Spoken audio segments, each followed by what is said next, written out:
Amados, como eu disse, Deus, desde o primeiro dia que eu cheguei aqui na América, me presenteou com esse pastorzão. Eu cheguei, eu lembro, no dia 9 de março de 2024. No dia 10 de manhã, eu cheguei à noite, no dia 10 de manhã, eu fui no culto lá em Porto São Lúcio, na Sunlight, e conheci o pastor Igor, e ali nós começamos uma amizade maravilhosa. A palavra de Deus fala que amigos mais chegados que irmãos, e o Igor tem se tornado esse grande irmão na minha vida, um pastor com quem eu posso conversar, me abrir, confessar pecado, chorar. Ele me liga e é sempre essa energia celeste. Sempre rindo, sempre para frente, é impressionante. E isso enche meu coração de alegria ter você aqui com a gente. Que Deus continue te usando, como tem usado na Flórida. Ele não gosta do frio não, viu, gente? Eu vou deixar claro aqui. Né? Mas é um homem de Deus. E eu fico muito feliz em tê-lo aqui e poder dividir esse tempo com a igreja, para que Deus possa continuar te usando, te abençoando. Vamos orar, queridos? Estenda suas mãos, orar pela vida do pastor Igor. Deus bendito, nós queremos mais uma vez agradecer ao Senhor pela vida do teu servo. Ó Pai, agradecemos pela vida da Paulinha, do Theo. Obrigado, Senhor, por essa família tão abençoada que o Senhor, ó Pai, tem usado tremendamente ali na Flórida, como também, ó Pai, em todos os cantos por onde o Senhor tem os levado. Ó Pai, obrigado pelo presente de tê-los conosco nessa manhã. Obrigado por trazê-los até aqui. Ó Pai, obrigado por já ter ministrado no nosso coração, através dos cânticos, usando a vida do teu filho e do ministério de louvor. Obrigado por essa igreja. Obrigado, Deus, pelo teu povo. Agora nós rogamos que o Senhor fale conosco. Use a vida do teu filho. Fale ao nosso coração. No nome santo de Jesus, nós clamamos a ti. Amém. Rapidinho, queridos, acabei me esquecendo. Foi encontrado esse celular aqui, ó, capinha azul celeste. Frente, precisa trocar a película, está tudo trincada. Estava do lado do carro de placa 2ERK53. Não necessariamente é da pessoa que estava no carro, mas a probabilidade é grande. Então, se é seu, eu vou deixar lá no fundo com o Marcinho, tá bom? E aí você pode retirar com ele lá o seu celular, tá bom? Obrigado, meu irmão.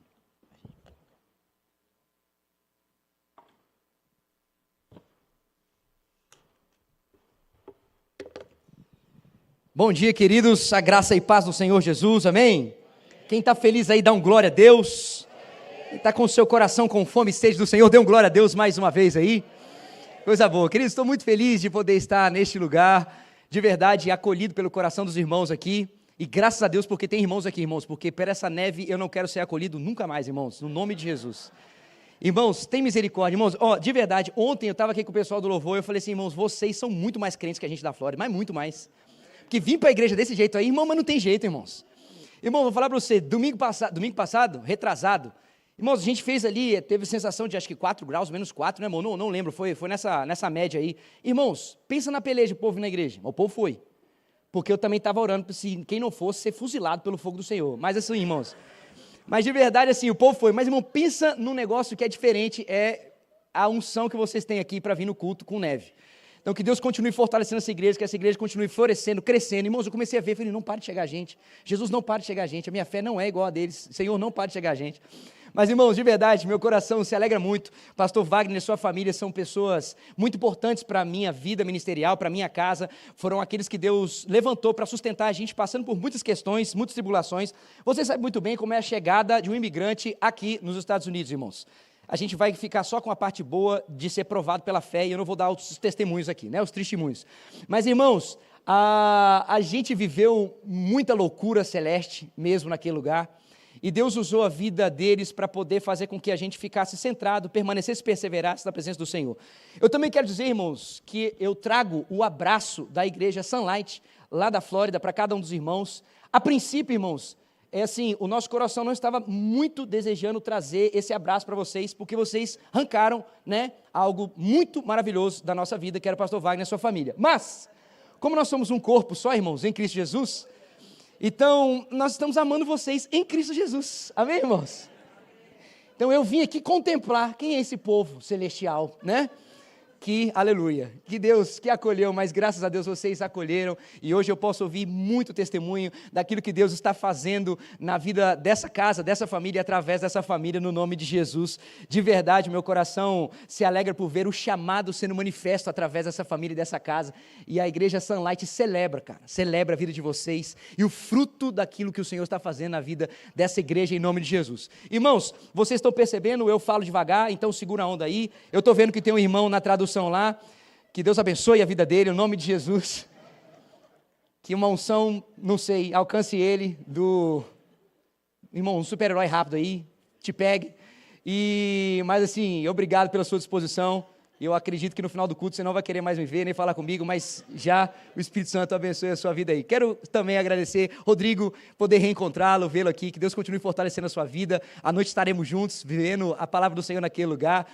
Irmãos, eu sou natural de Campina Grande, da Paraíba, graças a Deus, perdi o sotaque celeste, porque como bom paraibano, fomos para São Paulo, e ali em São Paulo, então, nós nos desenvolvemos, né, eu sou muito bem casado, graças a Deus, a minha esposa está ali atrás, a mudar aquela cenada celeste ali, ó, aquele monumento é meu, aleluia, glória a Deus, e estamos ali 15 anos, né, casados, o Teozão, meu filho maravilhoso, deve estar na salinha, ou está por aí? Está ali, pronto, meu filho está ali, e muito feliz, meu pai, Júnior, Soraya, minha irmã mais nova, Radassa, está lá atrás, estou muito feliz de poder estar aqui, eles realmente também são crentes, moram aqui, então Deus vai continuar fazendo. Bom, irmãos, vamos àquilo que interessa, abra sua Bíblia em Números capítulo 16, Números capítulo 16, deixe aberta a sua Bíblia aí em Números capítulo 16, nós vamos ler alguns versículos. Mas enquanto você abre, eu quero somente comentar que o livro de Números, irmãos, ele recebe esse título porque ele tem duas importantes contagens do povo de Israel que estão em dois lugares que dividem esse livro de Números. A primeira contagem é no capítulo 1, que é o censo, então, da primeira geração que saiu do Egito, e a segunda contagem é no capítulo 26, que é o censo da segunda geração, que é a geração, então, que vai entrar na Terra Prometida. Então, o livro de Números, ele é o livro que conta essa história do povo de Deus no deserto. É o livro que mostra aquilo que acontece entre a libertação lá, a saída do Êxodo e a chegada à Terra Prometida, o que vai compartilhar ali então Deuteronômio e Josué. Nesse livro a gente percebe de uma forma muito profunda a fidelidade de Deus. A gente vai perceber muito claro ao ler esse livro que mesmo diante da infidelidade do povo, Deus permanece com o seu caráter perfeito, amando e sendo fiel a esse povo. E como Deus também é um Deus justo, então nós podemos ver que Ele também é um Deus que julga o pecado com justiça. De uma forma muito breve para o seu coração, do capítulo 1 ao capítulo 4, você consegue ver aquela organizada do povo com o censo das tribos, então nos primeiros capítulos. No capítulo 5, capítulo 6, você vai ver aquele cheque nas leis da pureza e da santidade. No capítulo 7 até o capítulo 9, você vai ver que tem ali escrito sobre as ofertas, sobre a dedicação do tabernáculo. Do capítulo 10, você então vai ver ali o soar da trombeta, o povo então saindo do Sinai e indo em direção à terra prometida. Só que aí, irmãos, no capítulo 11, a gente vê que a reclamação do povo começa a cegar eles em relação à presença e o sustento de Deus. Aí, como se não bastasse, no capítulo 12, a gente vê que a crítica, com base na inveja, com base no ciúme, começa a tomar lugar do povo, e eles começam então a ficar distante de Deus, e distante, obviamente, dos relacionamentos entre eles. No capítulo 13 até o capítulo 15, a gente vai ver que então agora, como se não bastasse também, a dúvida começa a fazer eles interpretarem a vida como se Deus não tivesse mais no controle. E então chega no capítulo 16, que é o desejo de expor nessa manhã, e a gente poder meditar sobre uma atitude que esse povo de Israel continuou tendo com Deus, que fez eles viverem. Bom, nós vamos pensar juntos aqui. Leia comigo o versículo 1 e 2 de Números capítulo 16. Corá, filho de Issá, filho de Coate, filho de Levi, tomou consigo Datã e Abirão, filhos de Eliabe, e também On, filho de Pelete, todos da tribo de Ruben, e se levantaram diante de Moisés, com 250 homens dos filhos de Israel, chefes da congregação, eleitos por ela, homens de renome. Para por aí, irmãos. Irmãos, já que no início, nós vemos o destaque de 3 nomes e de 3 indivíduos aqui. Está aqui destacado Corá, Datã e Abirão. Quem são esses nomes, irmãos? Quem são esses homens aqui? Corá era da tribo de Levi, da tribo que Deus havia separado para servir, então, no tabernáculo. Corá e toda a tribo de Levi tinha uma responsabilidade no meio do povo. Então, quando Deus mandava o povo de Israel se mover, eles, então, avançarem, né? Então, era essa tribo, a de Corá, que era responsável, né, a que Corá pertencia de Levi, que era responsável por carregar e transportar as coisas do tabernáculo. E não só isso, irmãos. Eles eram aqueles que impediam pessoas que não eram autorizadas a chegarem perto de áreas santas, eram eles que garantiam a ordem e a referência do culto, eram eles que organizavam o espaço do templo, deixavam tudo limpo para o próximo culto diário, eram eles que ajudavam também na questão musical, eram eles que mantinham tudo funcionando para Deus receber toda a adoração devida do seu povo. E aí, quem era então Datã e Abirão? Irmãos, esses dois eram da tribo de Ruben. Ruben era só o primogênito de Jacó. Então, irmãos, o que significa? Ruben era um bisneto de Abraão. Então, imagina a moral que eles tinham diante de toda Israel, irmãos. Por isso, Datã e Abirão, por serem ligados então a Ruben, esse descendente de Abraão, eles tinham muita influência no meio do povo de Israel. Eles eram influentes na questão até civil, falando entre o povo. Então, irmãos, um resumo é que esses três nomes citados aqui, eles tinham uma influência muito grande no povo. Eles tinham uma influência tanto religiosa, como uma influência civil diante do povo de Israel. E o que essas três pessoas que eram influentes, respeitados, eram referência, eles resolveram fazer? Continua o versículo 2. E se levantaram diante de Moisés com 250 homens dos filhos de Israel, chefes da congregação, eleitos por ela, homens de renome, e se juntaram, isso do versículo 3, contra Moisés e contra Arão. Irmãos, pensa aqui comigo. O texto está dizendo que eles se juntaram, esses 250 aí, para bater um papo celestial com Moisés e com Arão, para conversar, ter uma conversa amigável? De jeito nenhum, irmãos. O texto está sugerindo que eles se juntaram para ouvir, para entender algumas opiniões de Moisés e entender o que de repente estava passando na cabeça de Arão. De jeito nenhum, irmãos. O que eles fizeram? Eles foram a público para confrontar Moisés e Arão. Não existiu nenhuma disposição de diálogo, irmãos. Foi uma ação intencional e completamente organizada, planejada. Já tinha participação de 250 pessoas, irmãos. E o que significa, irmãos? Que eles estavam fazendo o que com todo esse povo que se levantou com eles? Uma rebelião contra a liderança de Moisés e Arão. E qual que era a questão central dessa rebelião? Continua lendo o versículo 3 comigo. E se juntaram contra Moisés e Arão e lhe disseram: basta, toda a congregação é santa, cada um deles é santo, e o Senhor está no meio deles. Por que então vocês se exaltam sobre a congregação do Senhor? Para por aí, irmãos, vamos lá, vamos pensar aqui. Vamos com calma observar essa primeira parte do argumento deles. Percebo que, no início, o argumento deles não está errado, irmãos. Eles dizem o seguinte: toda a congregação é santa. E isso é completamente verdade, irmãos.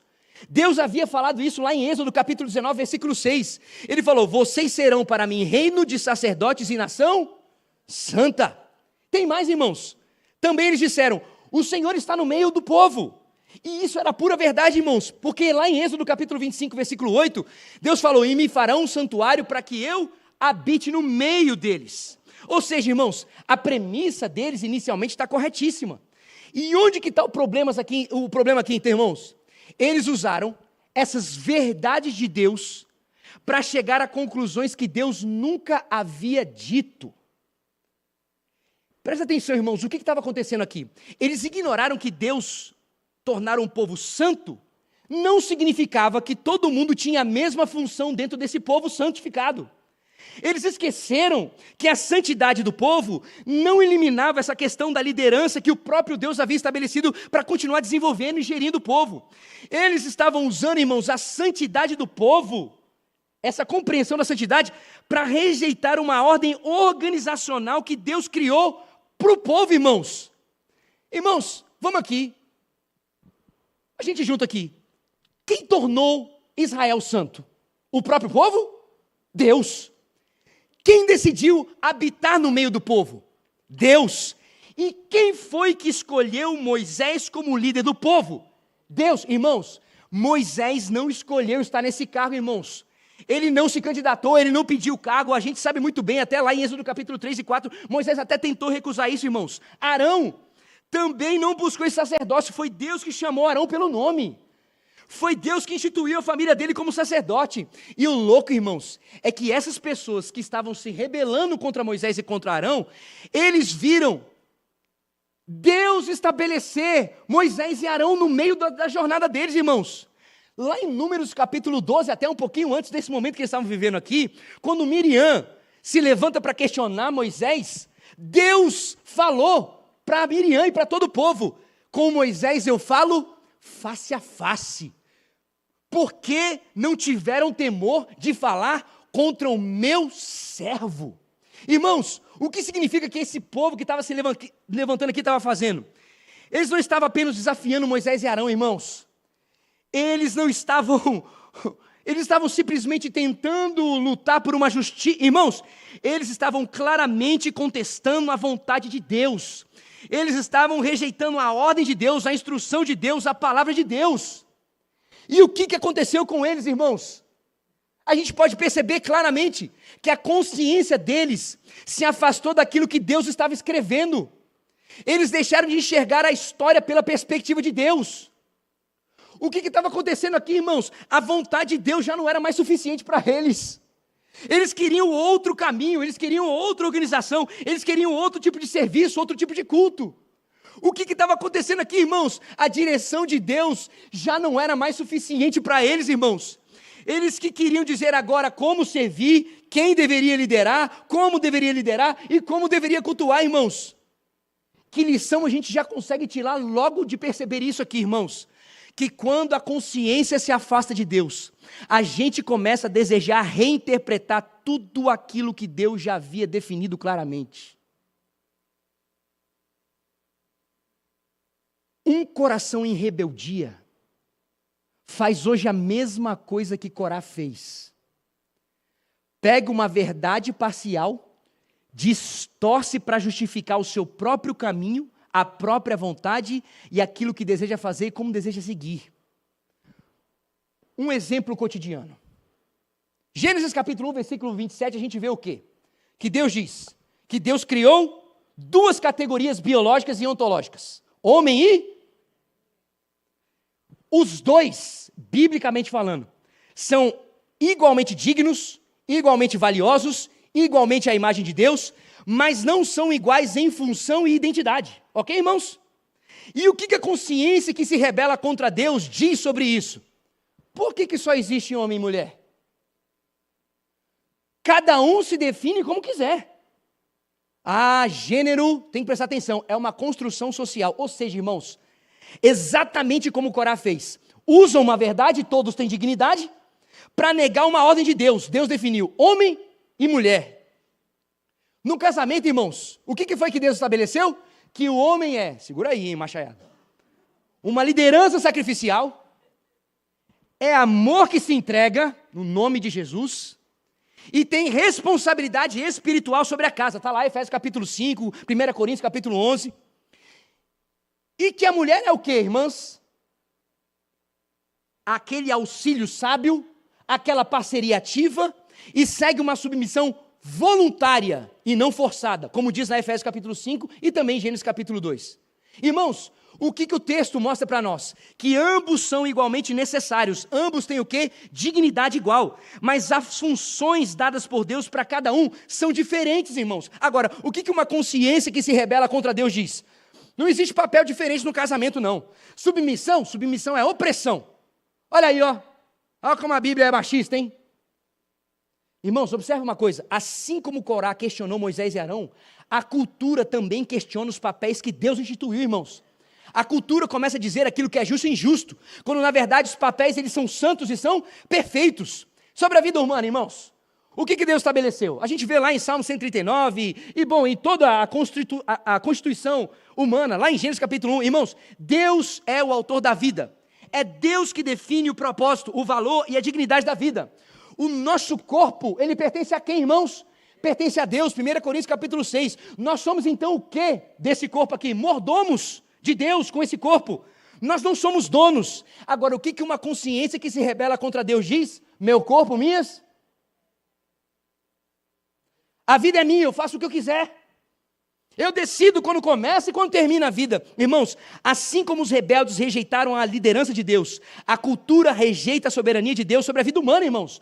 Sobre o governo e a vida civil, por exemplo. Jesus disse o seguinte: dai a César o que é de César, lá em Mateus capítulo 22. E Paulo afirma o quê? Toda autoridade, Romanos capítulo 13, vem de Deus. Ou seja o quê, irmãos? Pagar imposto, obedecer leis. Obedecer às leis. Respeitar a autoridade. Não é opção. É obediência a Deus. Agora, o que uma consciência que se rebela contra Deus diz? Eu não devo nada a governo nenhum. São ricos demais. Não, imposto não é roubo. Imposto é um roubo. Vou pagar esse negócio não. Ó, essas leis aí, ó. Um monte de gente segue aí, ó, tudo cabresto. E eu não sigo essas leis não. Sabe o que é isso, irmãos? Rebeldia. É colocar a sua lógica acima da ordem de Deus. Sobre a igreja, o que Deus estabeleceu? A igreja é o corpo de Cristo, Efésios capítulo 1. A comunhão dos santos, ela é ordem de Deus, irmãos. Tem que ter comunhão, mesmo nesse gelo todo. Deus concede à igreja pastores, presbíteros, diáconos. É na igreja que Ele ordena a sua bênção, diz lá Salmo 133. E o que a consciência que se rebela contra Deus diz? Eu sou cristão, mas eu não preciso de igreja.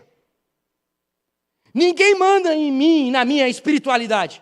O culto tem que ser do jeito que me agrada. Esse negócio desse cultinho aí está meio difícil. Eu sou a igreja. Preciso para quê? Para que eu vou precisar de pastor? É exatamente o espírito de Corá, irmãos. Por que vocês mandam? Por que eu preciso de liderança? Por que eu preciso estar submisso a esses aí? Todo mundo aqui é igual. Sim, irmãos. Todos somos iguais em valor.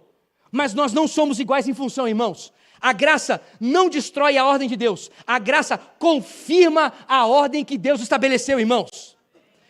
Irmãos, perceba uma coisa aqui, irmãos. Toda rebelião, ela começa com a mesma atitude. Desde lá de Gênesis no início. Eu sei aquilo que Deus disse, mas eu acho que deveria ser. Não, eu sei. Deus é soberano sobre tudo. Mas eu acho que assim, eu acho que a gente poderia. Irmãos, por isso, rebeldia é a gente colocar o nosso caminho no lugar do caminho de Deus, irmãos. Rebeldia é a gente colocar a nossa lógica acima daquilo que Deus ordenou na sua palavra. Rebeldia é a gente colocar a nossa convicção acima daquilo que Deus já estabeleceu. Rebeldia é a gente assumir papel de juiz, irmãos, da própria vida e até da vida dos outros. Rebeldia é exatamente o que Corá fez, irmãos. É tirar Deus do centro e colocar a si mesmo como autoridade final. Para você não dizer que eu não sou um homem que fala da Bíblia, volta para o texto aí, no nome de Jesus. Versículo 8 diz o seguinte: Moisés também disse também a Corá: agora escutem, filhos de Levi. Será que para vocês é pouca coisa o fato de o Deus de Israel os ter separado da congregação de Israel, para os fazer chegar a si, a fim de cumprirem o serviço do tabernáculo do Senhor e estarem diante da congregação para ministrar-lhe? Irmãos, olha só que interessante. Moisés olha para esses homens aí e chega nessa conversa para eles e fala o seguinte: peraí, pessoal, eu não estou entendendo o que está acontecendo aqui. De onde que está vindo essa rebeldia de vocês aí? Por que Moisés está perguntando isso, irmãos? Porque esses três que iniciaram a rebelião, eles tinham posição de honra, irmãos. Irmãos, eles serviam no tabernáculo. Só eles podiam carregar os utensílios sagrados. Só eles podiam montar e desmontar a tenda. Só eles podiam se aproximar mais do que as outras tribos das questões sagradas, irmãos. Ou seja, eles tinham o privilégio mais alto do que qualquer pessoa poderia ter, irmãos. Mas o que estava pegando para eles aqui, irmãos? O que Deus havia dado para eles, eles não estavam achando suficiente. Onde está o problema aqui, irmãos? Será que era a falta de honra de Deus? Será que era a falta de valor, de consideração de Deus a eles? De jeito nenhum, irmãos. O problema aqui era a falta de satisfação no caminho que Deus estava traçando para eles. Era a falta de satisfação naquilo que Deus havia dado e entregado a eles, irmãos. O problema aqui era a inveja de oportunidades, de acesso de lugares que Deus não deu para eles, irmãos. O problema não era o serviço que eles tinham. Eram os outros serviços que eles desejavam e não conseguiam fazer e ter, irmãos. Eles não queriam simplesmente servir. Eles queriam servir onde eles achavam, como eles achavam, a quem eles achavam que deveriam servir, irmãos. Eles não estavam insatisfeitos somente com a liderança de Moisés e Arão, irmãos. Eles estavam insatisfeitos com a própria vida, estavam insatisfeitos com o próprio Deus, irmãos. E Moisés revela exatamente isso. Versículo 9 e 10 diz: Deus separou vocês para servir no tabernáculo e vocês ainda querem um sacerdócio. O que isso mostra para nós, irmãos? Que a rebeldia nasce quando o que Deus deu não basta. A rebeldia cresce e se desenvolve quando eu comparo a minha porção com a porção do outro. Quando eu deixo de agradecer por aquilo que Deus me deu, onde Ele me colocou, não me satisfaço com aquilo que Ele me deu, e eu começo a cobiçar aquilo que Deus deu para o outro.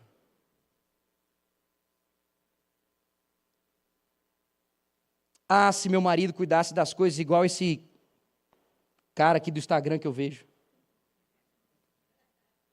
Ah, se minha esposa fosse espiritual, igual aquelas mulheres da oração. Ah, se meu filho fosse igual ao filho de Ciclana. Esse cidadão aqui foi promovido na empresa. Ele não faz metade do que eu faço. Quem merece essa vaga de emprego sou eu. Quem tem pique, quem tem pegada para ser líder dessa empresa, ou assumir esse cargo de liderança na igreja, ou desenvolver esse ministério, sou eu. Essa pessoa aí, meu Deus do céu, anda de ré.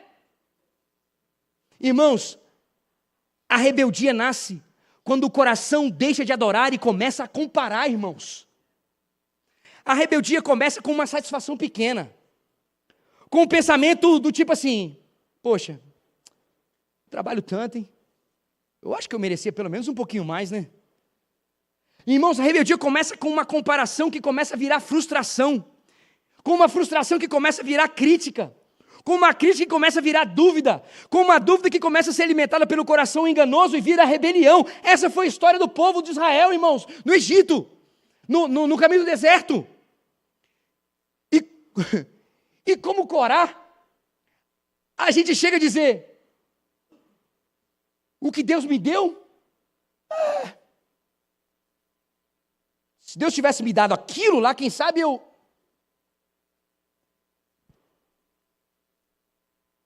Irmãos, versículo 12 ao 14. Moisés mandou chamar Datã e Abirão, filhos de Eliabe. Porém eles disseram: não iremos. Será que é pouca coisa o fato de você nos ter tirado de uma terra que emana leite e mel, para nos fazer morrer nesse deserto? E agora você quer também se fazer príncipe sobre nós? Além disso, você não nos levou a uma terra que emana leite e mel, nem nos deu campos e vinhas como herança. Você pensa que pode arrancar os olhos dessa gente? Pois não iremos. Irmãos, olha de que forma anda um coração rebelde com Deus. Olha o tamanho da negociação, da incapacidade de ver a graça de Deus. Olha o tamanho da cegueira de um coração completamente dominado pela rebeldia. Eles chamaram o Egito de terra que mana leite e mel. Presta atenção na corrupção do nosso coração, quando a gente se distancia e não se satisfaz com aquilo que Deus está fazendo, onde nos colocou e como nos colocou e aquilo que Ele nos deu. Eles irmãos, olha a acusação que fizeram a Moisés: você nos trouxe de uma terra boa e não nos levou para a promessa. Você nos tirou de uma terra o quê? Eles não tinham vida. Opressão era o resultado da vida deles. Eles não conseguiam plantar, eles não conseguiam colher, nada pertencia a eles, nada do que eles viviam tinha plena satisfação, não existia, eles viviam uma podridão, e eles agora, por não estarem satisfeitos com o caminho que Deus havia dado e da forma como Deus estava guiando, olham para aquilo que viviam e estavam dizendo que aquilo era terra boa e que manava leite e mel. Olha o que a rebeldia faz, irmãos. A rebeldia faz inversão de valores existirem no nosso coração e nossa mente, irmãos. A rebeldia transforma lugar de escravidão em lugar de bênção. Irmãos, eles chamaram o Egito de terra que mana leite e mel, irmãos. Transformaram o lugar da promessa em algo irrelevante para eles, irmãos.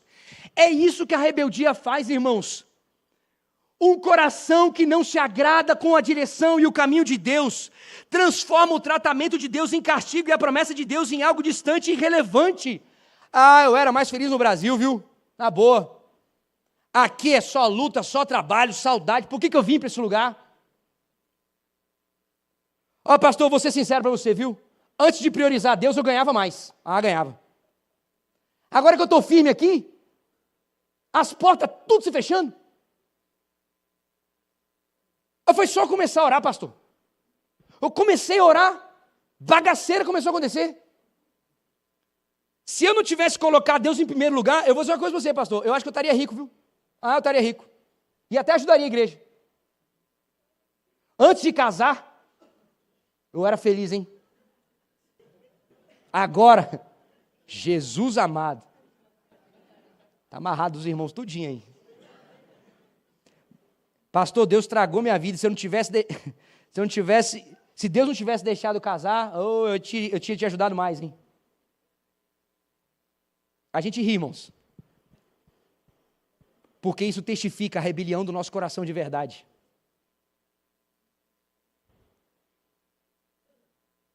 A gente está achando que o nosso caminho é muito melhor que o caminho de Deus. Que a nossa saída é muito melhor que a saída de Deus. Que a nossa instrução é muito melhor que a instrução de Deus. E sabe o que está acontecendo? Nós estamos chamando de bênção o lugar que era para a gente não estar fazendo parte mais. Versículo 28 ao versículo 35. Então Moisés disse: nisso vocês saberão que o Senhor me enviou a realizar todas estas obras, que não procedem de mim mesmo. Se estes homens morrerem como morrem todas as pessoas, e se forem visitados por qualquer castigo como se dá com todas as pessoas, então o Senhor não me enviou. Irmãos, presta atenção. Qual foi a reação de Moisés diante do sofrimento que ele estava tendo? Que ele estava sendo acusado. Em vez de se levantar tentando construir um argumento bom para responder a eles, em vez de tentar provar alguma coisa para eles, ele simplesmente foi para quem, irmãos? Foi para a presença de Deus, irmãos. Ele colocou a legitimidade dele nas mãos de Deus. Em outras palavras, ele está dizendo para esse povo assim: escuta aqui vocês aqui, eu não inventei nada. E eu vou dizer uma coisa para vocês. Se aquilo que aconteceu através da minha vida, os milagres, a libertação do Egito, a legislação que foi dada, a condução do povo, é obra de Deus, então Ele mesmo vai confirmar. Se não, pode me considerar falso. Versículo 30 ao 33, leia comigo. Mas se o Senhor criar uma coisa nova, e a terra abrir a sua boca, e os engolir com tudo que eles têm, e eles descerem vivos ao mundo dos mortos, então vocês saberão que estes homens desprezaram o Senhor. Irmãos, presta atenção, Moisés não está invocando o mal e jogando praga e maldição na vida deles, não, irmãos. Moisés está deixando claro que o desprezo à ordem de Deus vai ter juízo, irmãos. Desprezar o caminho e a forma como Deus conduz os seus, vai ter juízo. Versículo 31. E aconteceu que, assim que Moisés acabou de dizer todas essas palavras, a terra debaixo deles se fendeu, abriu a sua boca e os engoliu com as famílias deles, com todos os que eram partidários de Corá e com todos os bens deles. Eles e tudo o que lhes pertencia desceram vivos ao mundo dos mortos, a terra os cobriu e desapareceram do meio da congregação. Irmãos, o juízo de Deus atingiu tudo. As escolhas daqueles homens,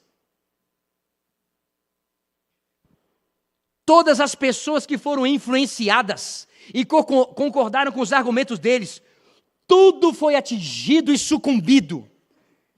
Irmãos, e isso aqui é um fato, irmãos, o nosso pecado raramente fica só em nós, irmãos.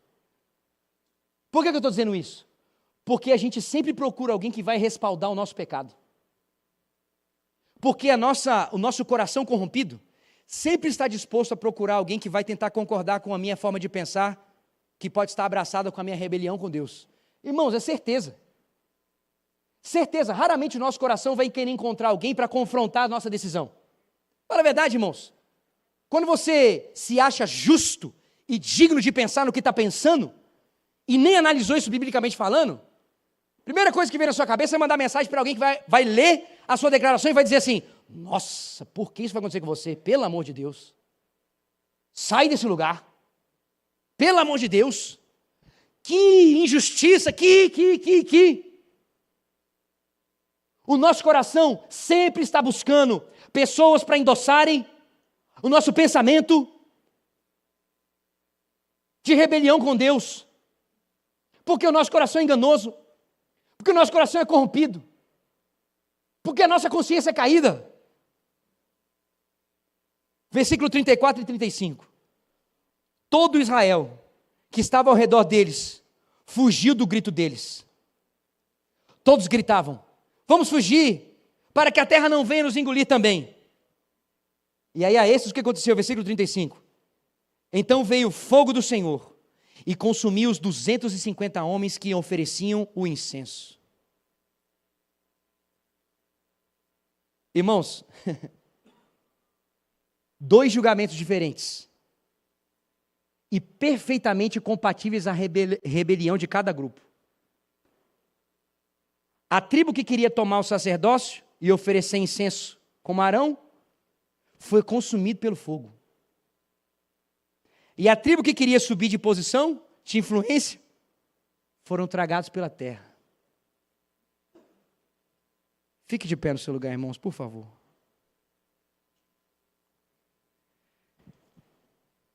Irmãos, se rebelar contra Deus não é um assunto leve. Com Deus não se brinca. Irmãos, pode ser que hoje você não vê terra se abrindo, você não vê fogo do céu caindo, pessoas desaparecendo no meio da congregação, mas eu quero que você entenda uma coisa: o Deus Santo não mudou o seu caráter. Ele continua sendo santo, ele continua sendo justo, e a rebelião continua sendo um pecado grave, não importa o século, não importa a cultura. A diferença é que hoje o juízo vem muitas vezes de forma invisível.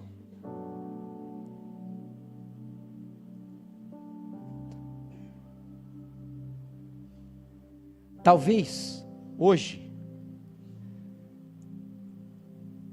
você possa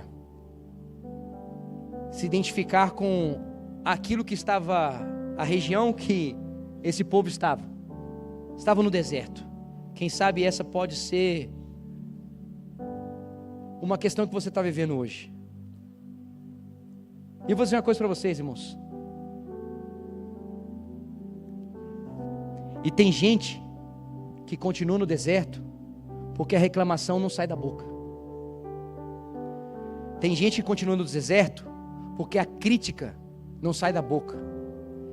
Tem gente que continua no deserto porque a dúvida da presença de Deus não sai do coração. E tem outros que continuam no deserto porque continuam em rebeldia contra Deus. Mas no meio de tudo isso, eu quero te dar uma boa notícia. Você não é salvo porque nunca foi rebelde. Você não é salvo porque sempre acertou. Você não é salvo porque você é forte. Você é salvo porque Jesus nunca foi rebelde e recebeu o castigo de rebelde no seu lugar. Na cruz, Ele se colocou entre os vivos e os mortos como Arão, irmãos. Ele recebeu o fogo do juízo de Deus. Ele desceu a morte que eu e você merecíamos, para que nós hoje pudéssemos receber a vida dele, irmãos. Se Corá foi engolido pela terra por seu pecado, Cristo se deixou ser engolido pela morte por pecados que não eram dele. Se o fogo desceu sobre 250 homens na cruz, o fogo da ira de Deus caiu sobre Jesus para salvar os rebeldes que se arrependem. Era eu que merecia a terra se abrindo debaixo dos meus pés, irmãos. Era eu que merecia o fogo caindo sobre a minha vida, mas Cristo se colocou no meu lugar, para que hoje, se eu me arrepender, eu possa voltar a viver em comunhão com Deus, irmãos. Tem esperança para nós ainda hoje, irmãos. A cruz está valendo ainda hoje, irmãos. O sangue de Jesus é vivo e é real ainda hoje, porque Ele vive, eu posso crer no amanhã. Porque Ele vive, temor não há.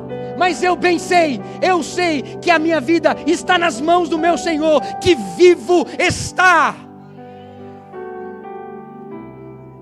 Eu estou dizendo isso, irmãos, porque se existe alguém aqui vivendo uma rebeldia consciente contra Deus, contra a palavra de Deus, contra a liderança que Deus estabeleceu, contra os conselhos que Ele enviou, contra a voz do Espírito Santo, se existe alguém aqui que está cavando buraco, com decisões teimosas, com escolhas insistentes, com orgulho alimentado, justificativas completamente vazias, pare agora mesmo, não brinca mais com isso. O mesmo Deus que salva pela graça também disciplina com seriedade, irmãos. Mas ainda é tempo de arrependimento. E o caminho, irmãos, não é ficar tentado tapando buraco a partir das suas próprias ações, irmãos. O caminho é você se humilhar diante de Deus e reconhecer: Senhor, eu estava errado. É você confessar a sua rebeldia sem desculpa, irmãos, sem rodeios. O caminho é hoje, no nome de Jesus, você se submeter novamente à palavra de Deus. Ainda hoje, se você disser para o Senhor: Senhor, pega na minha mão e me leva de volta para o lugar onde o Senhor sempre falou comigo. Ainda hoje, por causa do sangue de Cristo Jesus, da cruz de Cristo Jesus, é possível você voltar o seu coração a continuar confiando, voltar àquilo que estabeleceu. Por quê, irmãos? Porque Jesus Cristo é o caminho da restauração do nosso coração. Jesus Cristo é o caminho do recomeço. Jesus Cristo é o caminho da vida. Jesus Cristo é o caminho para a gente viver as promessas de Deus. Jesus Cristo é o caminho para a gente viver o novo de Deus. Ainda hoje é possível. Ainda hoje é possível, porque Ele vive. Posso crer no amanhã, porque Ele vive. Temor não há, mas eu bem sei, eu sei que a minha vida está, e não quer sair desse lugar, do meu que vi. Santo Espírito, és bem-vindo aqui. Vem inundar, encher este lugar. É o desejo do meu coração, sermos conduzidos por tua glória, Senhor. Santo, Santo Espírito, tu és bem-vindo. Põe as coisas no lugar, encher este, traz de volta a tua presença. Ajusta o nosso coração com fome e sede de ti. Inunda. Se você entende que existe alguma coisa a confessar ao Senhor, se você reconhece que você estava trilhando um caminho que necessita de uma correção, que necessita de um ajuste, se você entende que a vontade de Deus não estava mais sendo a satisfação do seu coração, que o caminho que Deus colocou você não estava sendo mais o lugar que te agrada, e você então estava semelhante a esses, vivendo um caminho de rebeldia, e você nessa manhã viu que existe alguém que já pagou todo o preço, e que se de verdade você confessar a Ele, você vai poder sair deste lugar e por meio dele ser trazido de volta à presença do Senhor. Feche os seus olhos, põe a mão sobre o seu coração agora e comece a falar com o Senhor aquilo que você entende que tem que ser ajustado em nome de Jesus. É você e Ele, irmão, é você e Ele. Comece a dizer de verdade, comece a dizer para Ele: Senhor, me perdoa porque eu estava duvidando, me perdoa porque eu não conseguia mais enxergar bênção nenhuma, me perdoa porque eu comecei a entender e achar que somente a minha vontade era perfeita e ela tinha a razão e é suficiente, eu era o justo.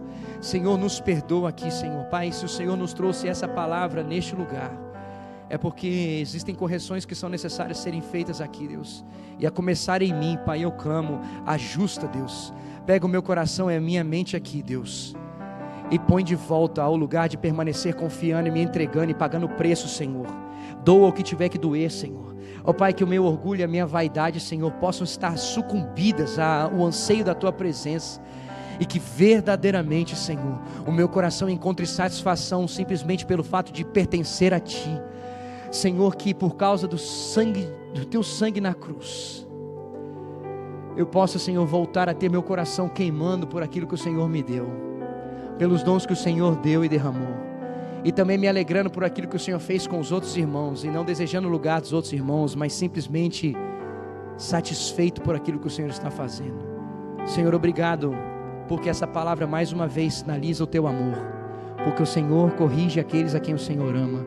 Obrigado porque mais uma vez a Tua palavra veio até nós, libertou-nos, está nos transformando e trazendo a gente para viver um novo e vivo caminho. Que a alegria pela Tua presença continue sendo, Senhor, aquilo que seja o testemunho dessa igreja, em Marlboro e em regiões aqui, Senhor, em nome de Jesus. Que as pessoas, ao conhecerem cada um que está aqui, Senhor, possam conhecer aquele lugar, um lugar onde as pessoas são satisfeitas com Deus. Que essa seja uma verdade, hoje e sempre, em nome de Jesus, amém e amém. Você pode aplaudir ao Senhor, que é o dono deste lugar, em nome de Jesus, aleluia, aleluia.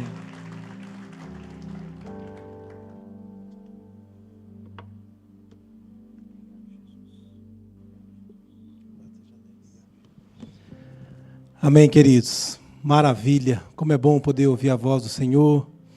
Como é bom ser exortado, encorajado, de fato, a deixar aquela rebeldia que muitas vezes a gente deixa em secreto no nosso coração e às vezes nos leva a ter atitudes, tomar decisões que não deveríamos, em hipótese alguma, ter tomado. Eu quero impetrar a bênção sobre a sua vida.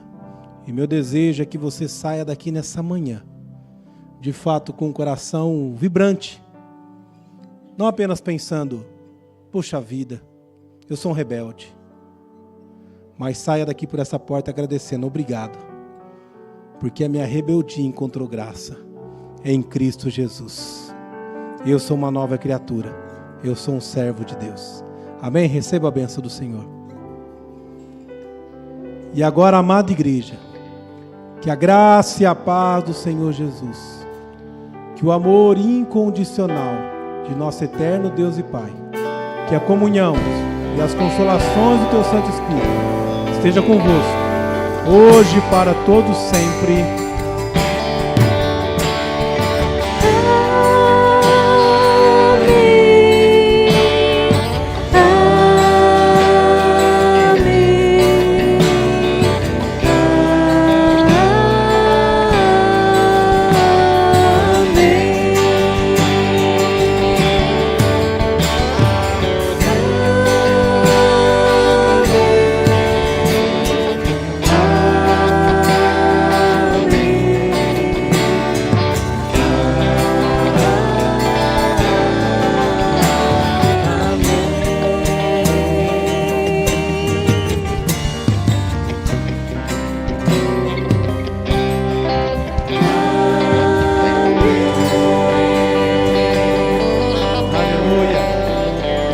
Seja o nome do Senhor. Podemos assentar, por gentileza.